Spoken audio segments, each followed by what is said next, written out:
মন খারাপ নিয়ে পয়লা বৈশাখে একদম বেরাইনি, নতুন জামাও পরিনি জানো তো। ওই যে সকালবেলা দিয়ে নাইটি পরেই কাটিয়ে দিয়েছি। তবে এই যে এটা হলো বাসন্তী পুজোর দিন, তো সেদিনকার একটু বেরিয়েছিলাম তোমার দাদা ভাইয়ের সাথে। আসলে অনেক কথা, নানান কথা নিয়ে অনেক টেনশানেই ছিলাম বলতে পারো। তো সবই তোমরা ব্লগের মাধ্যমে জানতে পারবে। এই যে মেলা, ছোট্ট করে একটা মেলা বসেছিল, তো ভাবলাম একটু শেয়ার করি, কারণ দুদিন যাবৎ কোনো রকম ভিডিও বা ব্লগ করিনি।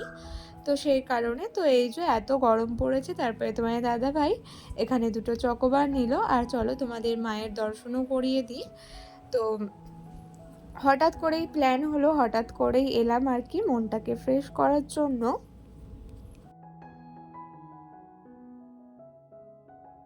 কি বলতো, মাঝে মাঝে নেগেটিভিটি এত ছড়িয়ে যায় নিজেদের জীবনে, নিজেদের জন্য নয় অন্যের জন্য।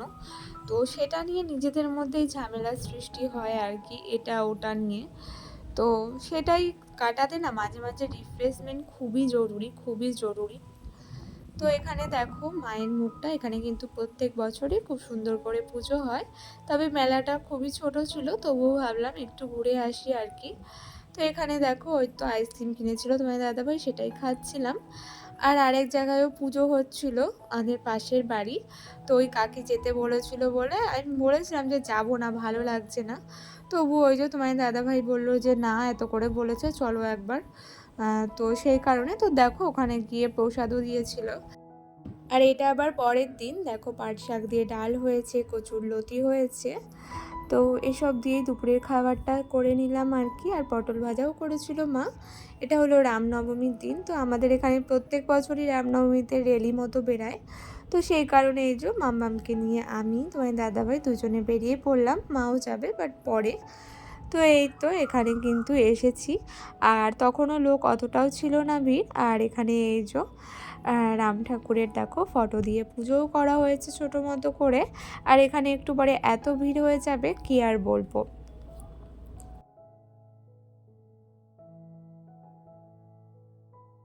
বাড়ির কাছে হলেও তবে কিন্তু আমি আগের বছর থেকেই আসা শুরু করেছি। তো আগের বছর এসেছিলাম, আগের বছর অবশ্য তোমার দাদাভাই ছিল না, আমার জায়ের সাথে এসেছিলাম। আর এবছর এই তো তোমার দাদাভাই ছিল, আর যেহেতু ওর ছুটিও ছিল, সেই কারণে এই যে নিয়ে এসেছে। ওই বলছিল জোর করে, আমার এতটা আসার ইচ্ছে ছিল না এই গরমের মধ্যে। আর এখানে কিন্তু রাম ঠাকুরের অনেক অনেক গান চলছিল। আর এখানে দেখো পতাকাটা কতটা বড়, তো যেহেতু কপিরাইট চলে আসবে, তো সেই কারণে কিন্তু গানটা আর দিইনি আর কি। তো অনেকটাই লোক হয়েছিল, তবে এইবারে অতটাও ভিড় হয়নি সত্যি কথা বলতে।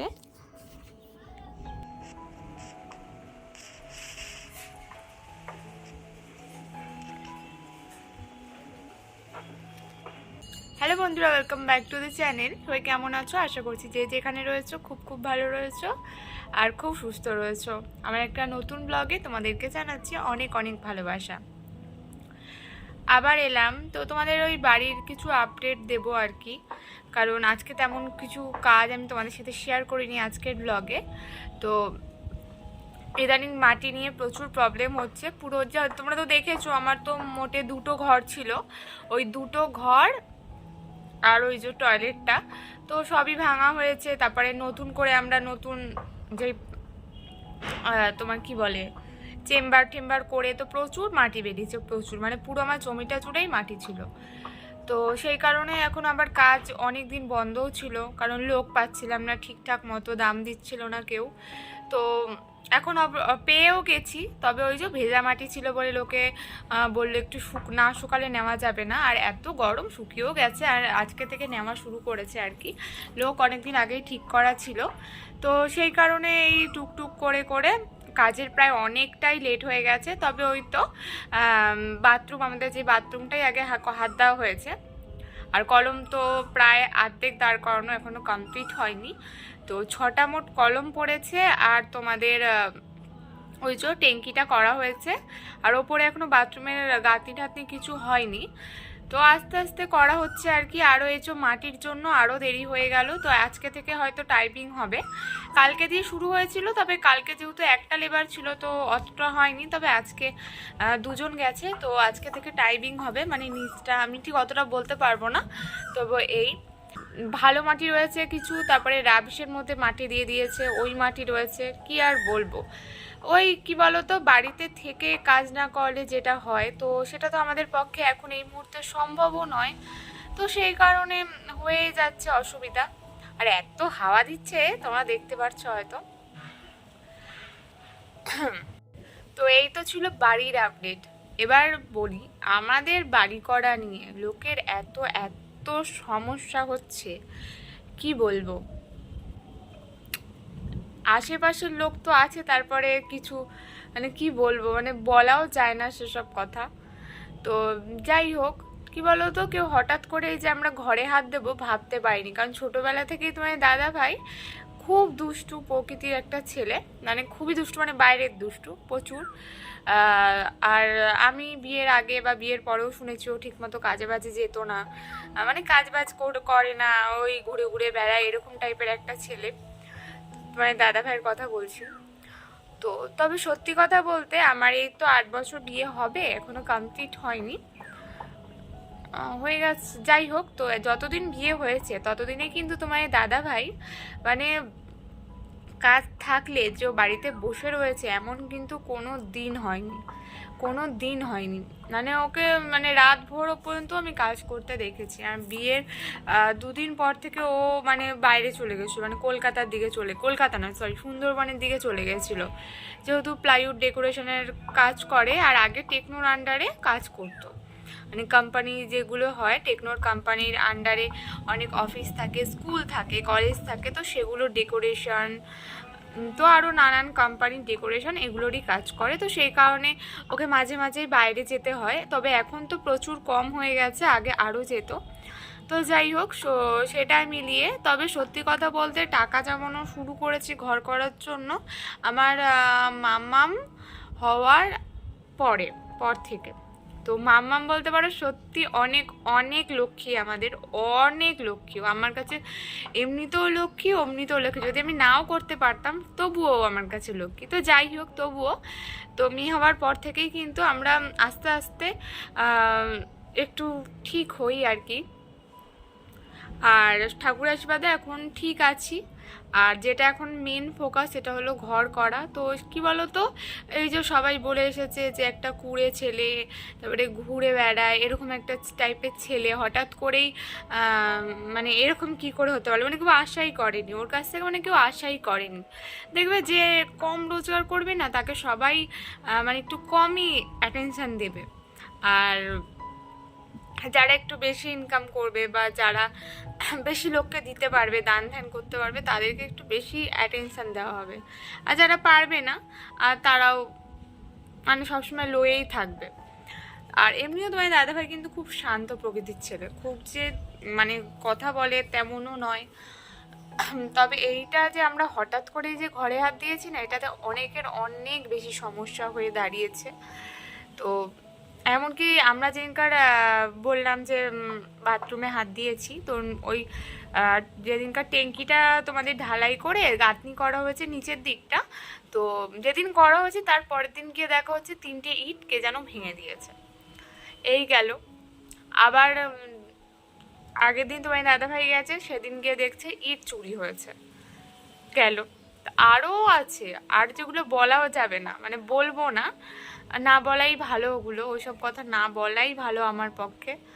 তো সেটাই, মানে কেন লোকের এত এত সমস্যা, এত সমস্যা, শুধু নিজেদের লোক নয়, অনেক লোক আছে আশেপাশে যারা হয়তো তোমাদের সামনে খুব ভালো খুব ভালো, কিন্তু পিছনে পিছনে একদমই সহ্য করতে পারে না বা পারছে না, বা হজম করে নিতে পারছে না যে একটা বেকার ছেলে কিভাবে ঘর করছে বাচ্চা সামলে। তো এটা শুধুমাত্র তাদের জন্য নয়, আমাদের নিজের কাছেও কিন্তু খুব বড় একটা চ্যালেঞ্জ, কারণ মাম্মামকে সামলে, তারপরে আর সত্যি কথা বলতে মা বাবা পাশে না থাকলে হয়তো করতেও পারতাম না, কারণ অনেকে যে তোমার দাদাভাই বাইরে যায় তখন কিন্তু আমি এখানে এসে থাকি, মাম্মামকে একা তো রাখা সম্ভবই নয়, আর মা যেহেতু থাকে না, মাও একটা কাজ করেন, তো সেই কারণে এই বাড়িতে এসে থাকা অনেক সাপোর্ট। সবসময় যে টাকা পয়সা দিয়ে সাপোর্ট করতে হবে সেটা কিন্তু নয়, টাকা পয়সা ছাড়াও অনেক অনেক সাপোর্ট কিন্তু আমি পাই এ বাড়ি থেকে। তো সেটাই, কি বলতো, ওর তো বাবা নেই, ওর প্রায় অনেক ছোটোবেলায় ও বাবা নেই। তো সেই কারণে না ও আমার বাবাকে খুব খুব মানে খুব রেসপেক্ট করে, খুব। সেটা আমি জানি কতটা করে, সেটা আমি ওকে কোনোদিনও সেটা নিয়ে করি না। তো সেই কারণে বাবা কিন্তু সবসময় ওর পেছনে আছে, মানে আগে যেমন একটা কি পিছনে একটা যেই স্ট্যান্ড দেওয়ার মতো কেউ একটা থাকে না, তো ওরকম কিন্তু কেউ ছিল না, ওদের দুই ভাইয়েরই কেউ ছিল না, দাদারও কিছু ছিল না, তবে তোমার মানে আমার হাজব্যান্ডেরও কিছু ছিল না, তবে দাদা একটা যেহেতু ভালো কাজ করে তো সেহেতু চলে যায়, তবে আর ওকে গাইড করার মতো কেউ ছিল না, সত্যি কথা বলতে। ও করছে করুক, এ করছে করুক, মানে এরকম একটা ব্যাপার, মানে ওকে বোঝার মতো কেউ ছিল না। তো আস্তে আস্তে আস্তে কিন্তু অনেক স্ট্রাগল করার পর এই যে আমরা ঘর করছি। আজকে এই কথাগুলো বলার কারণ হচ্ছে যে এই যে ঘর করতে গিয়ে অনেক অনেক বাধা পাচ্ছি, জানো তো। বাধা পাচ্ছি বলতে কি, কাজ ভালোভাবে হচ্ছে কিন্তু অনেকের মানে কাজটা যাতে না হয় সেই চেষ্টা করে। তো আশা করছি এরকম করে লাভ নেই। একটা কথা কি বলো তো, সবসময় যে বড়দের থেকে ছোটদের শিখতে হবে সেটা কিন্তু নয়, ছোটদের থেকেও কিন্তু বড়রা শিখতে পারে, এটা কিন্তু মাথায় রাখতে হবে, তাই না? কারণ আমার কাছে ও অনেক করে, অনেক করে, অনেক করেছে বলেই লাইফে, অনেক স্যাক্রিফাইস করেছে বলেই লাইফে আজকে এই যে এইটুকু করতে পারছে। তারপর একটা বাচ্চা সামলানো মুখের কথা নয়, তার সম্পূর্ণ খরচে কিন্তু তারপরে আমরা নিজে যেমন তেমন বাচ্চাকে তো ঠিকঠাক রাখতেই হবে সব কিছু দিয়ে, কারণ আমরা জন্ম দিয়েছি, কারণ আমাদের সেটা দায়িত্ব আর কর্তব্য যেটাই বলো কি না। তো সেই কারণে ওগুলো সব সামলে তারপরে ঘর মুখের কথা নয় আজকালকার যুগে। তো সেই জন্যই বলছি, অনেক কষ্টের টাকা দিয়ে কিন্তু আমরা ঘর বাড়ি করছি। যারা মনে মনে এসব চিন্তাভাবনা করছো তারা প্লিজ করো না, কারণ সত্যি অনেক কষ্ট করে কিন্তু ও আজকে এই জায়গাটা করছে, ঠিক আছে? এটুকুই বলার ছিল। আর কি বলো তো, বা বড়রা যদি আমাদের স্নেহ করে না, আমরা কিন্তু সম্মান দিতে বাধ্য, তাই না? আর বড় হয়েও যদি তোমরা বড়র কাজগুলো না করতে পারো, বড় হয়েও যদি তোমরা বড় হওয়ার দায়িত্ব বা কাজগুলো না করতে পারো বা সাপোর্ট সিস্টেম না হতে পারো, তাহলে তোমরা অন্যের কাছ থেকে ওই যে সম্মান পাওয়ারও আশা করো না বা ভালোবাসা পাওয়ারও আশা করো না। তবে কি বলো তো, সবসময় সবাইকে বলাও যায় না, এটাও নিজের একটা রুচিবোধ, সেটাই সবসময় সবাইকে বলা যায় না। তবে কি বলো তো, সবসময় চুপচুপ থাকতে থাকতে না ভাবে ও তো কিছু বলে না, ওর কাছ থেকে যা কিছু করা যায়, মানে কিছু করে দিলেও ও কিছু বলবে না, এরকম একটা ব্যাপার। তো অনেক কথা থাকে যেগুলো বলা যায় না, তবুও ছোট ছোট কথা বললাম। সবথেকে খারাপ লেগেছে কি জানো, ওই যে ইট 3টে কে জানি খুলে দিয়েছে, মানে ভেঙে দিয়েছে বলতে পারো। খুব খারাপ লেগেছে সেদিনকার, তোমার দাদাভাই অনেক কষ্ট পেয়েছিল, আমাকে সে অনেকবার বলছে, বারবার বলেই যাচ্ছিল। তো সেটাই। আর হ্যাঁ, অনেক দিন আগেই ঘটনাটা ঘটেছে, বলতে পারতাম, তবে ওই যে ভিডিও করছিলাম না, এইসব টেনশানে না আরও ভিডিও করতে ইচ্ছে করে না মাঝে মাঝে। মানে কেন কেন কেন কেউ ওপরে উঠলে কেউ কেউ যদি নিচ থেকে ওপরে উঠছে সেটা কেউ দেখতে পারে না, সেটাই আমার কথা। তো যাই হোক, আজকে অনেক অনেক কথা বললাম, আজকে ব্লগটা আমি এতটুকুই রাখছি, ব্লগ তো নয় যাই বলো। তো যাই হোক, আজকে আমি জন্য এতটুকুই। সবাই খুব ভালো থেকো, দেখা হবে আগামীকাল নতুন কোনো ভিডিওর সাথে। আর কেউ যদি ছোট থেকে ওপরে উঠতে চায় তাদের পাশে থাকো, তাকে সহায়তা করো মানসিক দিক থেকে, তারপরে মেন্টালি তাকে সাপোর্ট করো, টাকা পয়সা দিয়ে নয়, তবে মেন্টালি সাপোর্ট করো যে না আমরা পাশে আছি, না হলে কিসের আপনজন, তাই না? তো এটাই বলার ছিল, কাউকে যে নাও কেন করছে এগুলো না ভাবাই ভালো। তো চলো, আজকের জন্য এতটুকুই রাখছি, সবাই খুব ভালো থেকো, দেখা হবে আগামীকাল নতুন কোনো ভিডিওর সাথে, ততক্ষণ টাটা।